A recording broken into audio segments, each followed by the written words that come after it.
오늘 요셉의 꿈을 통해서 여러분 뭘 기억하시나요? 요셉의 꿈을 통해서 여러분 뭘 알게 되었나요? 요셉의 꿈은 믿는 사람은 이렇게 총리로 크게 쓰신다는 의미가 아닙니다. 많은 청소년 수련회에서 외치고 있는 너희들이 요셉과 같이 꿈을 꾸고 요셉과 같은 사람이 되라라고 얘기하고 싶지는 필요하다면 어려움과 고난 가운데서도 요셉과 같은 믿음을 가지고 이겨내라라고는 얘기하고 싶어요. 요셉의 꿈은 창세기 45장 7절에서 언급한 대로 하나님의 큰 구원으로 하나님의 백성들의 생명을 보존하고 그의 후손들을 세상에 두기 위해서 애굽으로 보내신 하나님의 뜻을 이루신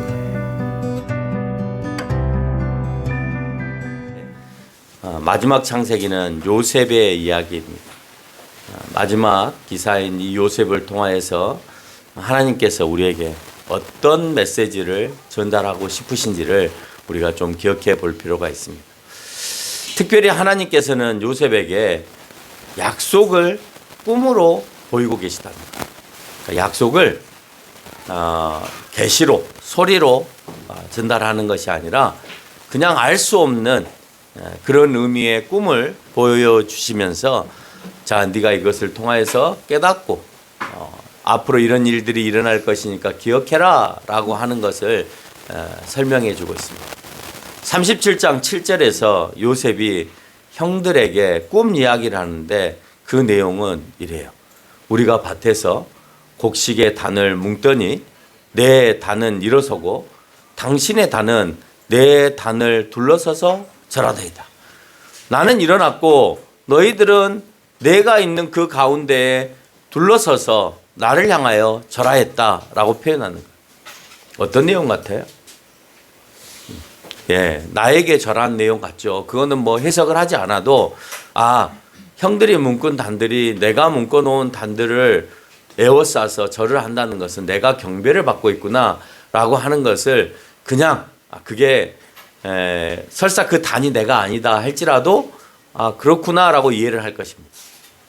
37장 9절에 가서는 요셉이 자기 아버지 야곱이 있는데도 불구하고 다시 꿈 얘기를 합니다. 그 꿈 얘기가 해와 달과 11별이 내게 절하더이다 그렇게 표현합니다. 그러니까 아버지와 엄마가 해와 달이고 11별은 자기 형제들입니다. 그 형제들이 자기에게 절한다라고 하는 거예요. 형들이 듣고 난리가 났습니다. 너가 우리의 왕이 된다는 말이냐? 라고 설명을 하는 거예요. 그렇지 않아도 특별히 아버지의 사랑을 받고 있던 요셉은 37장 8절에서 그 형들로부터 더욱 미움을 받았습니다. 더욱 미움을. 그냥 미움도 아니고 더욱 미움을 받습니다. 두 번째 꿈에서는 10절에서 요셉을 사랑했던 야곱마저 꾸짖게 되어집니다. 37장 11절에서 형들의 감정과 아버지 야곱의 감정이 다르게 표현되는데 형들은 미움에서 시기로 바뀌지만 아버지는 꾸지람 후에 요셉의 말을 간직하였다라고 하고 있습니다. 형들은 미워하고 시기해요. 근데 아버지는 그 말을 듣고 이 괘씸한 놈이라고 생각하였지만 그 말을 마음에 간직하였다라고 설명합니다. 형들의 미움과 시기는 18절 실행에 옮기는 일이 발생하는데 우리는 그 음모를 찾아볼 수가 있습니다. 그러나 중요한 건 요셉의 꿈이 맞다면 요셉은 여기서 죽어서는 안 되는 것이죠. 이 음모에 빠져서는 안 된다라고 하는 거예요. 형들은 요셉의 꿈이 틀리다라고 생각했기에 자기들의 생각이 개입되어서 우리가 요셉을 죽이면 요셉이 우리 안에서 군림할 수 있겠어? 라고 생각했겠죠. 그러니까 자 봐, 내가 요셉을 죽이는데 요셉이 지 꿈대로 이루어지는지. 여러분, 우리는 얼마든지 이런 생각들을 생각 가운데, 세상 가운데 할 수 있어요. 내가 하는데 못할 게 뭐 있어? 하나님의 계획이 그 가운데 있다면 내가 하고자 하는 그 모든 일들을 하나하나 맡게 된다라고 하는 사실입니다. 결국 루벤과 유다에 의해서 미디안 상인에게 넘겨집니다. 누가요? 요셉이요. 완전히 죽을 것 같은 요셉은 하나님의 계획을 이행해야 했기 때문에, 그 꿈이 이루어져야 되기 때문에 형들의 손에서 건져내짐을 받음을 볼 수가 있습니다. 얼마든지 형들을 죽일 수가 있었는데 형들 가운데에는 죽이면 안 된다. 아버지에게로 데려가야 된다. 아니다. 아버지에게 데려가서는 안 된다. 계속해서 우리보다 더 사랑받고 그렇게 살아갈 건데 나는 그거 못 보겠다. 그냥 팔자. 그래 그러면 죽이지는 말고 아버지한테도 보내지도 말고 그러면 팔자로 결정을 해서 팔게 되는 거예요. 자기들은 죽이고 싶었지만 그 가운데 개입하시는 하나님. 그 형제들의 생각 가운데 개입하셔서 죽이지 못하게 하는 그 모습을 우리는 읽어낼 수가 있다는 거예요. 그러나 건져내셨다 하더라도 요셉의 그 삶은 그 다음으로 평탄한 삶이 아닙니다. 왜 평탄한 삶이 아니냐? 노예의 삶은 평탄한 삶이 아니기 때문에 그래요. 노예로 끌려간 요셉은 죽은 거나 다름없어요. 왜요? 노예는 주인의 재산이었습니다. 재산은 소나 양처럼 얼마든지 죽일 수가 있고 또다시 팔 수가 있는 그런 상황 가운데 있습니다. 아들들은 요셉이 형들 위에 군림하였다는 말을 시기하여서 순염소를 죽여서 요셉의 옷에 피를 적셔서 야곱에게 보이는 사건을 우리는 읽을 수가 있습니다. 야곱이 에서의 권위의 축복을 받기 위해서 어떻게 했냐? 역시 염소 새끼를 잡아다가 그 털로 자기 몸을 감싸서 아버지 에서를 아버지 이삭을 속였던 그 사건을 우리는 연상하게 되어집니다. 순염소를 죽여서 그것을 가지고 속임수를 했던 그 아버지의 모습과 오늘 형제들이 순염소를 죽여서 그 피로 오늘 요셉이 죽었다라고 그렇게 거짓으로 표현하는 모습이 너무나 많이 닮아 있다라고 하는 것입니다. 자녀들의 행위로 야곱의 고통을 느낄 수 있는데 37장 35절을 보면 자녀들의 위로를 받지 않고 슬퍼하며 차라리 죽어서 아들에게로 가겠다라고 오늘 야곱은 자기의 심정을 토로해요. 오늘 야곱의 심정은 그래요.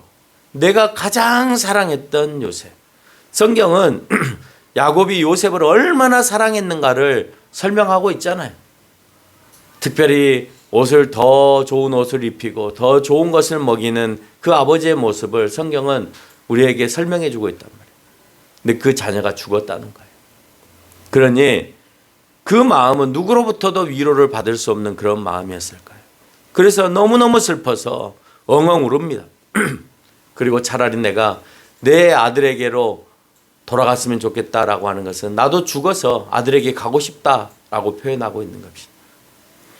여기서 우리가 정말 잘 안 되는 부분인데 눈에 보이는 것만 전부는 아니다는 거예요. 도리어 눈에 보이는 것이 속임 수 있다라고 하는 것을 성경은 얘기해 줘요. 오늘 요셉의 옷이 진짜가 아니지 않아요. 가짜잖아요. 근데 그 가짜로 인해서 속임수를 당해요.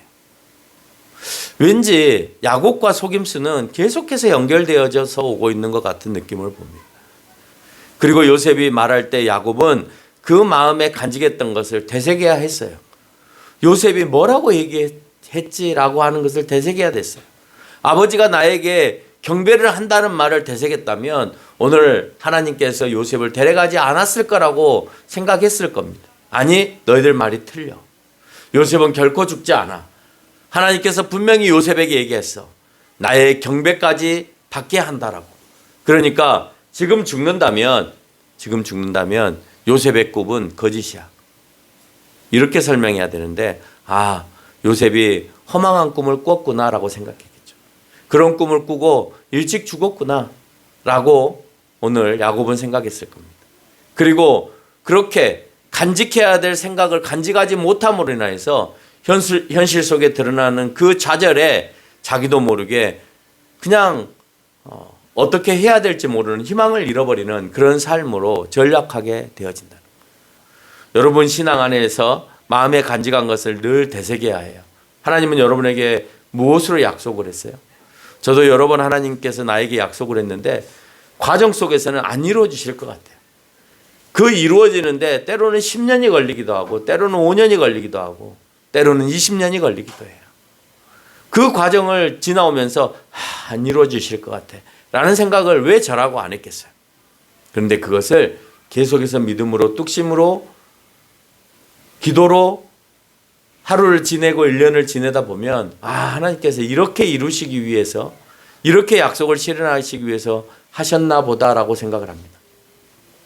그 약속들을 늘 되새기면서 살지 못하면 현실 속에서 다가오는 시련과 좌절 앞에서 나 역시도 무너지고 만다라고 하는 겁니다. 대표적으로 시련과 고통 가운데 우리 마음에 간직했던 천국은 고스란히 소멸되어지는 거예요.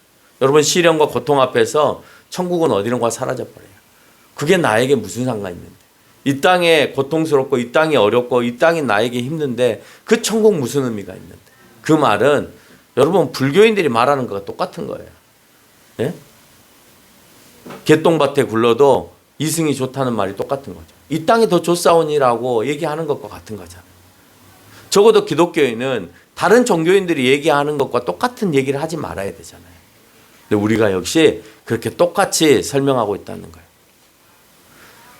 구원의 꿈들을 하나님께서 여러분에게 허락했어요. 나는 확실히 예수 그리스도를 통하여서 그리스도인이다라는 확신을 갖게 되었고, 나는 천국 백성이야, 나는 구원받았어 라고 확신하였음에도 불구하고 내가 순간순간 그 꿈들을 버려가면서 살아가고 있다는 것, 여러분 기억해야 됩니다. 요셉은 2번이나 하나님께 보여주신 꿈이라고 생각했지만 그의 삶은 무난하지 않았습니다. 하나님은 나에게 우리 형제들이 절할 사람으로, 내 아버지와 어머니까지도 나에게 절할 사람으로 만들어 주신다고 했어. 그런데요, 현실 속에서는 그 삶이 무난하지 않아요. 이런 상황에 여러분은 믿음 안에서 어떤 생각을 하겠어요? 하나님, 나에게 그런 높은 권위의 자리로 세우신다고 하셨잖아요. 그런데 지금 나에게 내가 가지고 있는 이 삶이 하나님 무난하지 않네요. 죽음에 이를 뻔하였고 때로는 내가 노예로 지금 끌려가는 이런 상황 가운데 놓여 있습니다 라고 얘기하지 않겠어요? 하나님 언제까지입니까? 형에 의해서 종으로 애굽으로 팔려갑니다. 이제 보디발의 소유물이 되어서 어디로 다시 팔려갈지, 어떻게 죽을지 모르는 상황이었습니다. 아니나 다를까 요셉이 39장 6절로 7절에 보니까 용모가 빼어나고 아름다워, 그렇게 표현하고 있습니다. 용모가 빼어나고 아름다워. 근데 그 용모가 빼어나고 그 아름다움을 보고 사모하고 있는 사람이 한 사람이 있어요. 그 사모하고 있는 사람이 누구냐? 보디발의 아내였습니다. 자꾸 눈짓을 해요.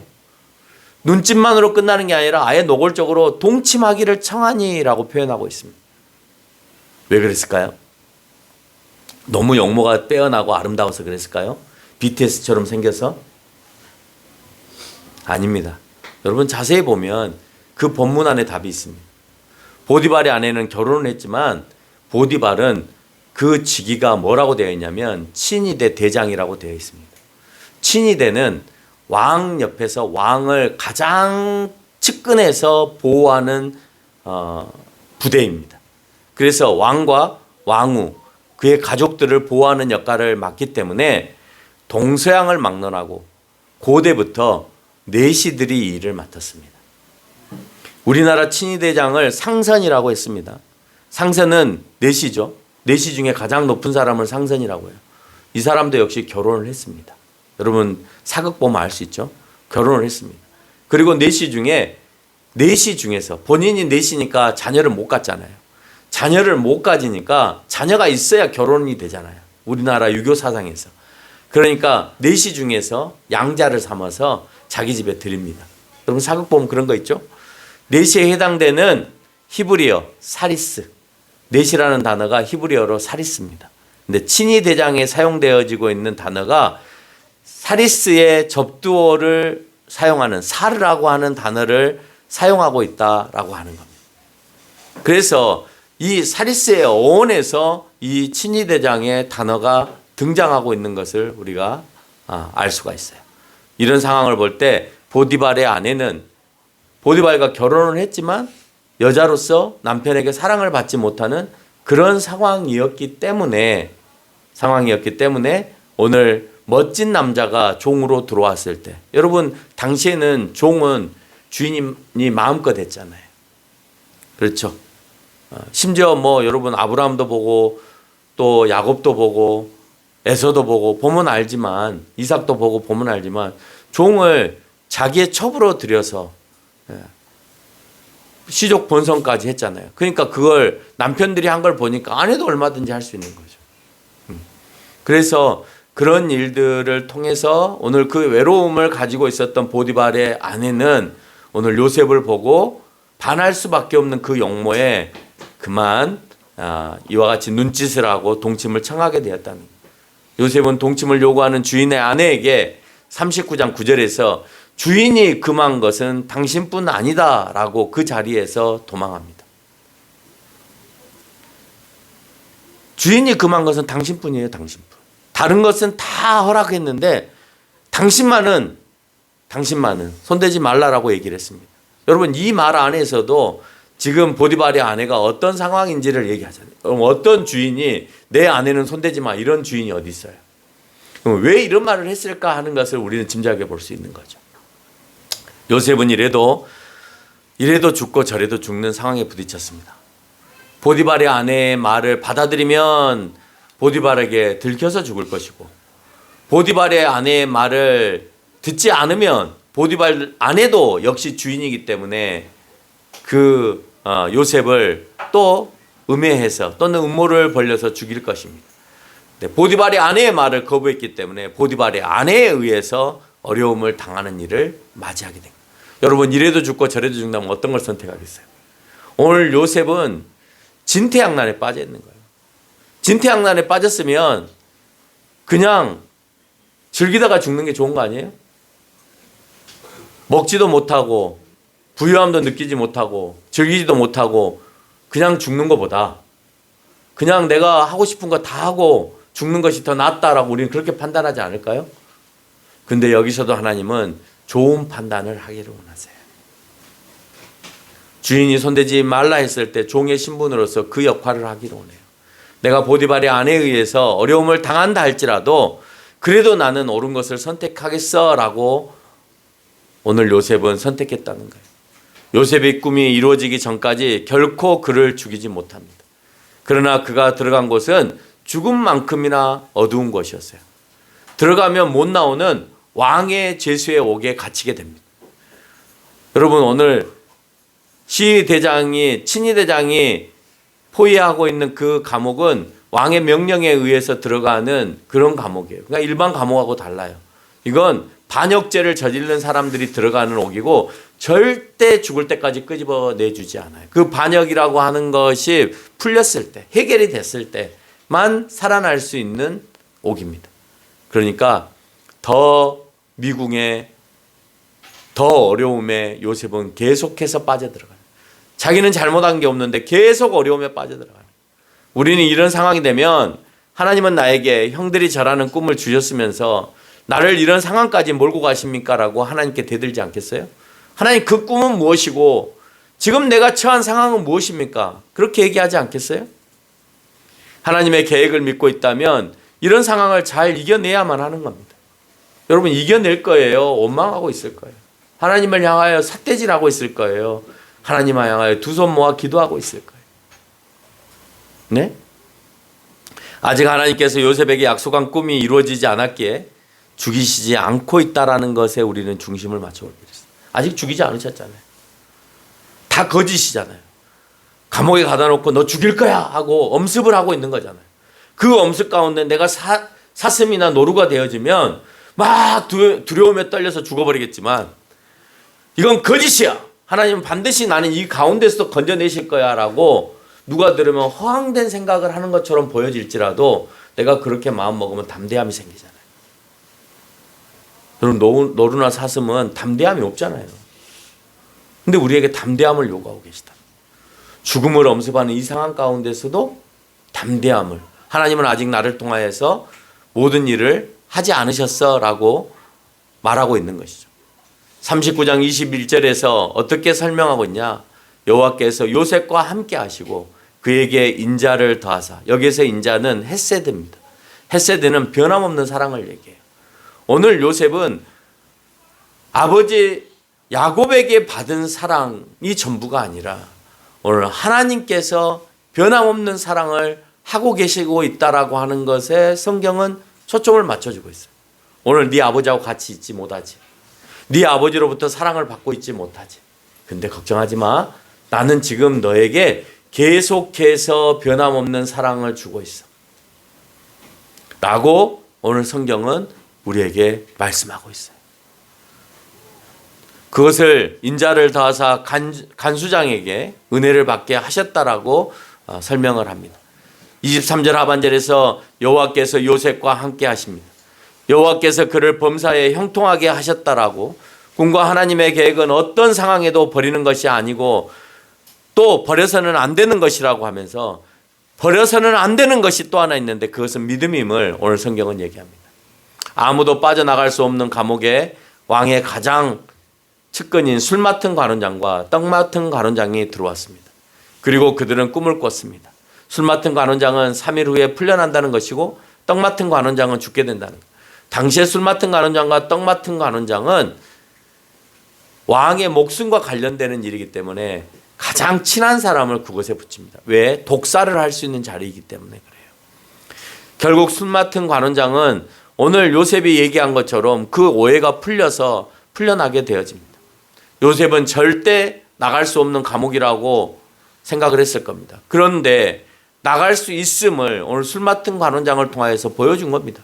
절대 나갈 수 없는 왕의 감옥을 나가네? 라고 하면서 희망을 보여주는 거예요. 하나님, 저도 나가게 해주세요. 물론 그렇게 기도한 내용은 없습니다만은 오늘 나가는 술 맡은 관원장에게 당신이 그 자리에 있을 때 나를 기억하소서라고 대답합니다. 그렇게 말합니다. 꿈 해몽이 하나님께서 주신 능력으로 되었기에 자신 역시도 풀려날 것에 대한 확신을 하게 되어집니다. 그리고 그대로 됩니다. 당시 애굽의 왕이었던, 이집트의 왕이었던 바로가 꿈을 꿨습니다. 오늘 계속해서 꿈은 꿈으로 연결되고 있는 것을 보죠. 하나님께서 너에게 꿈을 줬고 꿈으로 모든 문제가 해결이 되어지고 꿈으로 네가 세워진다라고 하는 사실을 계속 그 꿈을 연결시키면서 우리에게 설명합니다. 그런데 누구도 그 꿈을 맞추지 못합니다. 그때 술 맡은 관원장이 누구를 기억하느냐? 자기는 기억하고 싶지 않은데 기억이 나버린 거예요. 누가 기억나게 하셨을까요? 성령이 기억나게 하셨겠죠. 그래서 요셉을 기억해서 오늘 바로에게 얘기합니다. 41장 12절에 말합니다. 그는 히브리의 청년이다. 아직도 이스라엘의 청년이 아닙니다. 그는 저 갈대아 우르에서 온 히브리 청년입니다. 그 청년을 데려다가 오늘 꿈 해몽을 하게 합니다. 여러분, 갈대아 우르의 사람들과 애굽 사람들은 늘 적의 관계를 갖고 있었습니다. 그러니까 그 적의 히브리의 청년이다라고 하는 것은 우리의 적의 청년입니다라는 표현을 하는 것과 같은 거예요. 그 청년이 오늘 나에게 꿈의 해몽을 해주는데 딱 맞았습니다. 그러니까 당신의 꿈도 한번 해몽을 해 주십시오 라고 하는 거죠. 요셉에게 있어서 항상 들리는 단어들이 있는데 오늘 그 단어가 뭐냐면 하나님이었습니다. 41장 17절에서도 또 32절에서도 보면 그는 항상 하나님이 이 일을 정하셨다라고 표현합니다. 하나님이 속히 행하셨다라고 표현합니다. 요셉은 대애굽의 왕, 이집트의 왕 앞에서 늘 하나님을 강조했습니다.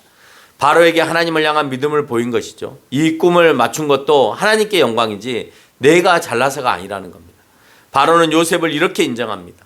41장 38절 하나님의 사람에 감동된 사람이다 라고 얘기해요. 하나님을 얘기했기 때문에 바로는 오늘 꿈을 해결해 준 그 요셉을 향하여서 너는 진정 하나님의 사람에 감동된 사람이다 라고 표현하는 겁니다.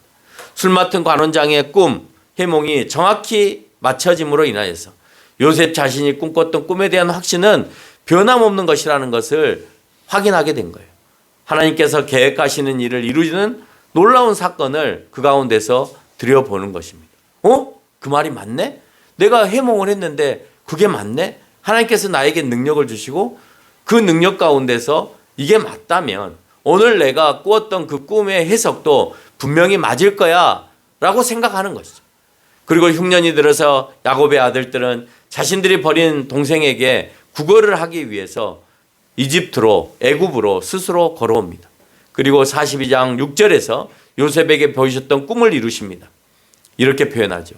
때에 요셉이 나라의 총리에서 그 땅 모든 백성에게 곡식을 팔더니 요셉의 형들이 와서 그 땅에 그 앞에서 땅에 엎드려 절하매 그 꿈이 이루어지는 장면입니다.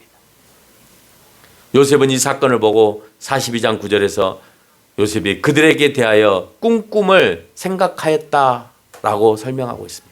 내가 꾸었던 것을 오늘 형들이 잘하는 모습을 보고 내가 그 꿈이 있었지라고 생각하였다는. 오늘 요셉의 꿈을 통해서 여러분 뭘 기억하시나요? 요셉의 꿈을 통해서 여러분 뭘 알게 되었나요?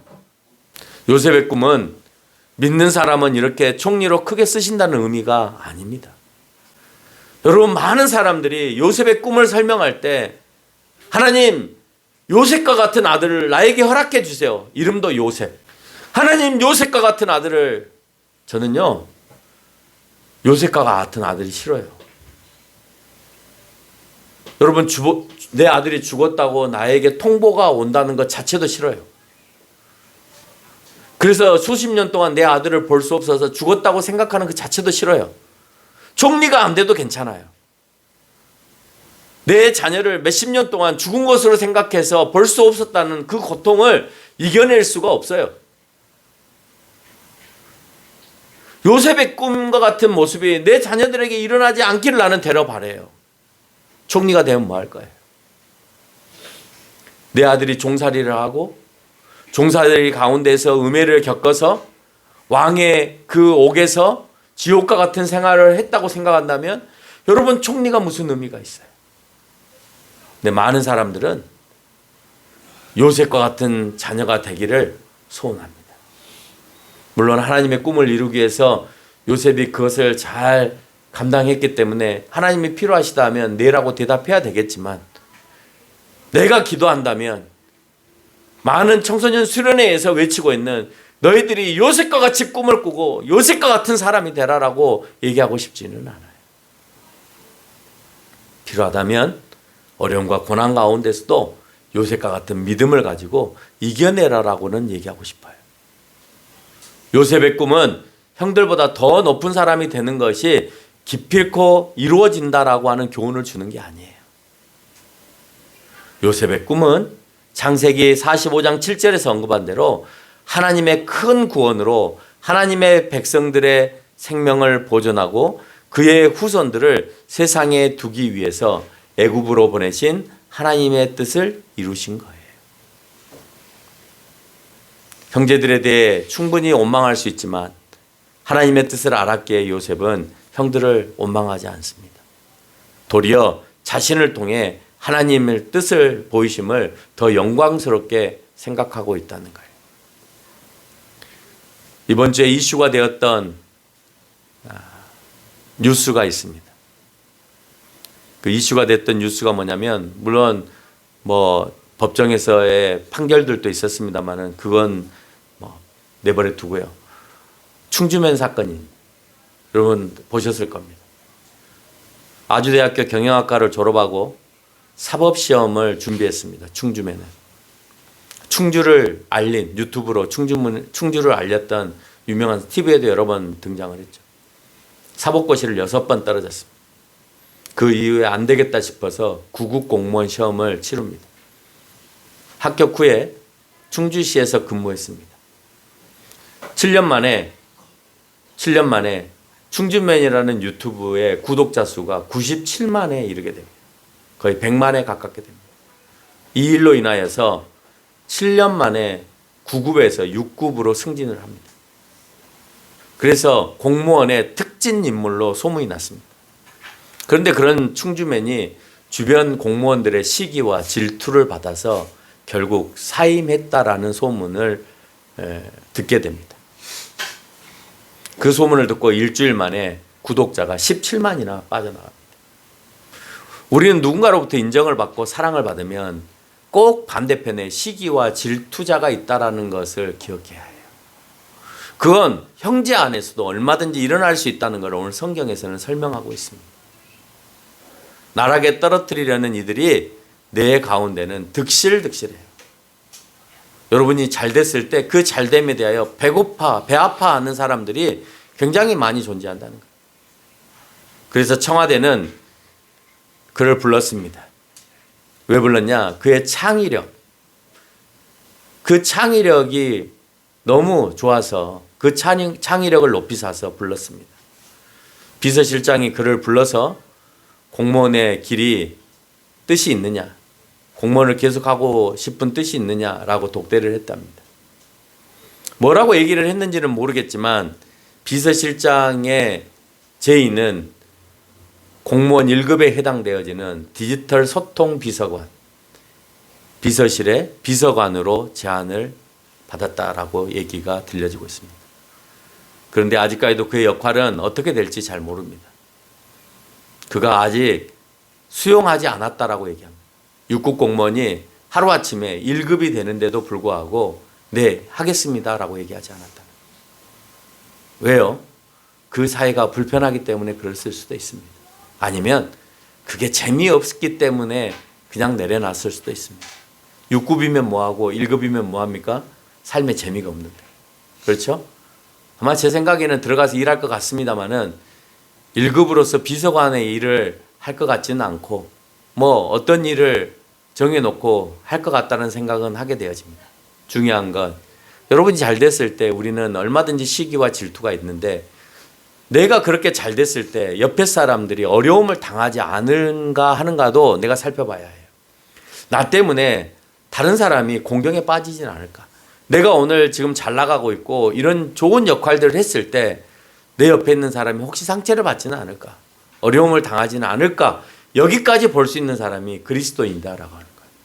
적어도 우리는 서로의 잘됨을 격려하고 축하해주는 풍토가 있어야 된다라고 하는 것입니다. 오늘 요셉과 그의 형제들을 보면서 느끼는 게 뭐예요? 아버지로부터 사랑을 더 받는 요셉을 보면서 시기와 질투가 아니라 아, 내 동생을 내 아버지와 내 엄마가 사랑하구나. 그러니 내가 함부로 대하지 않아야지 라는 생각을 해야 되는 건데 왜 나는 안 사랑해요?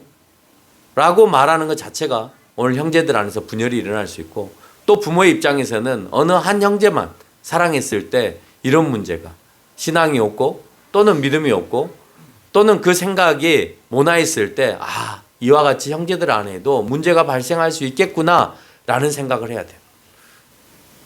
공평하게 서로에게 대화를 할 때도 말을 할 때도 될 수 있으면 다 듣고 있기 때문에 다 의식 있는 사람들이기 때문에 그런 표현들을 우리가 잘 해야 된다는 거예요. 그게 비단 자녀들에게만 해당되는 거겠어요? 자녀들도 부모에게 하는 거죠. 엄마는 좋고 아빠는 싫어. 그런 말들도 옳지 않은 거죠. 부부간의 관계에 있어도 그래요. 너는 왜 그렇게 생겼어? 다른 여자들은 이런데. 너는 왜 이렇게 뚱뚱해? 다른 남자들은 멋있게 생겼는데. 이런 표현들도 오늘 성경에서는 옳지 않은 표현이다라고 하는 것을 얘기해 주고 있는 겁니다. 결론을 맺습니다. 우리에게는 그보다 더 큰 힘인 믿음이 있습니다. 믿음을 통해서 바닥의 상황에서도 극복할 수 있는 저와 여러분이 되어야 해요. 여러분 바닥까지 갔잖아요. 요셉은. 무엇으로 극복했어요? 하나님께서 주신 나의 꿈에 여러분 극복할 수 있었던 거예요. 근데 내가 그걸 하나님이 주신 건지 아닌지 사람이 준 것인지 여러분 그것이 분별이 되어질 때 여러분 내가 그걸 끝까지 갈 수 있는지 못 가는지는 여러분 그 안에서 결정되죠. 하나님이 나에게 기도 가운데 주셨고 그래서 여러분에게 믿음을 갖기를 원하는 거예요. 믿음을 가지면 모든 것을 하나님 앞에 기도로 내려놓는 거예요. 불의하거나 잘못된 모습이 있을 때는 하나님 저 이거 하지 않겠습니다라는 그런 각오와 오기가 있어야만이 하나님은 그를 통해서 쓰시는 거예요. 그랬을 때 어떤 어려움과 공경함과 바닥까지 처한다 하더라도 내가 그것을 이겨내고 다시 세워지고 역사하는 일들이 일어난다는 사실을 기억하는 저와 여러분이 되시기를 주님의 이름으로 축원합니다.